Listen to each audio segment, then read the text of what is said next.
folks! Tattoos, one of my true obsessions in life. I thought I would go through some of mine because I haven't actually done a video on them yet. Now, this is a consistent work in progress, so there is like an end game, but it's going to be many years down the track, and this video can't wait for that. So, let's start off with going into my tattoos, and just, okay, first of all, why do I get tattoos?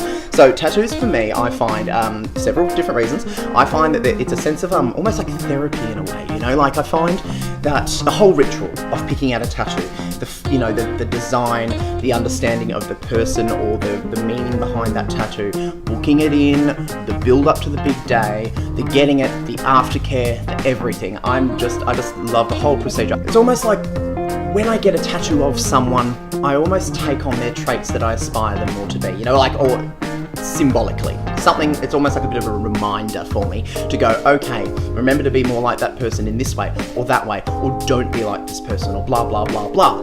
So, let's go through some of the images, shall we? Okay, so let's start off with the left arm. So I'm going to start from the top, shall we? So I've got David Bowie up here in that more neo-trad style, good old Ziggy Stardust.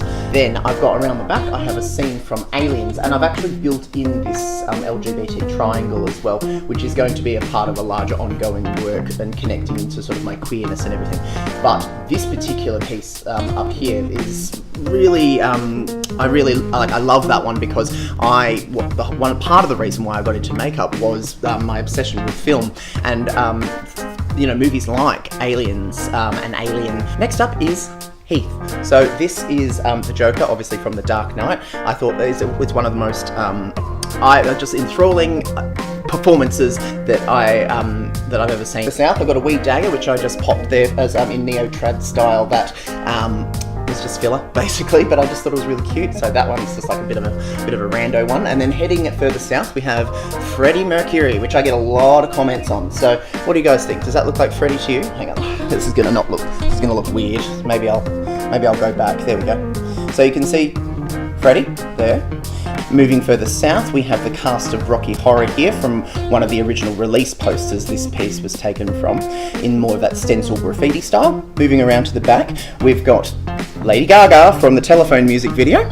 And you can see my recurring theme is just two colours mostly, or two or three. Now, so now, up on the back here, so we'll move around to this side. So this little Z, this was a Z that I don't know if you guys remember, if you followed me for long enough.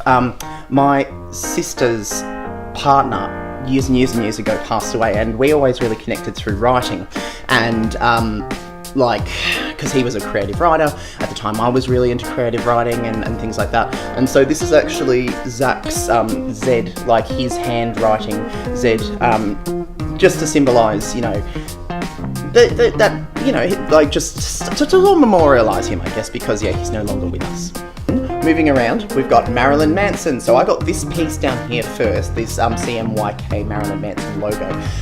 I wasn't 100% happy with it. It blew out a bit, and it would get infected every now and then because, I don't know, it used to get this like little abscess. It was not good. Anyway, so I had my tattoo artist Sean help me build this into a larger piece, and I've got this splatter background sort of coming in and around that, and I'm going to work that eventually up through my arm and connect up to a larger piece of Venom, the symbiote from Spider-Man, around my back. Nothing on my chest yet, but I will eventually. I want to be going across the chest, down, up onto the neck as well, so that's some aspirations there. Coming across, I've got RuPaul down here. You can see it might be easier if I stand up, because some of these images are getting a bit warped, aren't they? There we go. Is that a bit better? So you can see that's RuPaul there, right? God, she looks cross-eyed in this goddamn camera. Ta-da! There you go. Now my most recent one is Wednesday Addams. See? So Wednesday Addams, I actually just love this dark pessimism. I don't know if you can see it, but she's drinking a bottle of poison, and this is from one of the Addams Family movies. I think Addams Family Values. Second last one was my fingers. I've had my knuckles done, and it says calm down, which is a good reminder as an anxious person, because I do tend to forget that sometimes, and it's good to put yourself back into perspective. So me and my sister Shaylee, we both got Simpsons tattoos together. She got Maggie hugging Snowball, and I got Lisa the Lizard Queen. So that was another one. All of my pieces have been done by the same artist, and I am eventually going to build my legs and go the way up and all the way up eventually. Basically, all my pieces are done by Sean Jackson from Tattoo Magic in Fitzroy, down here in Melbourne, and I just love his work. I think it's just fantastic. He's a really great guy, listens and really just is able to bring people to life on me, which is really quite difficult to do sometimes because, say for example, you look at like RuPaul, for example, too much shading on the teeth, too much detail on the eye, and it would look like Hillary Clinton, you know? So like, it's that kind of thing that like, it's, if you find someone who can really capture illustration and portraiture, you stick with them. Anyway, that's the up to the minute story of my tattoos. So I can answer any kind of questions you'd like about tattoos, about healing, about the backstory with them. You know, if you've got any questions or you're thinking of getting a tattoo yourself, leave some questions down below. I will fire away and do my best to help answer them. And I will talk to you all next week or whenever, I don't know. I'll talk to you soon. Bye guys.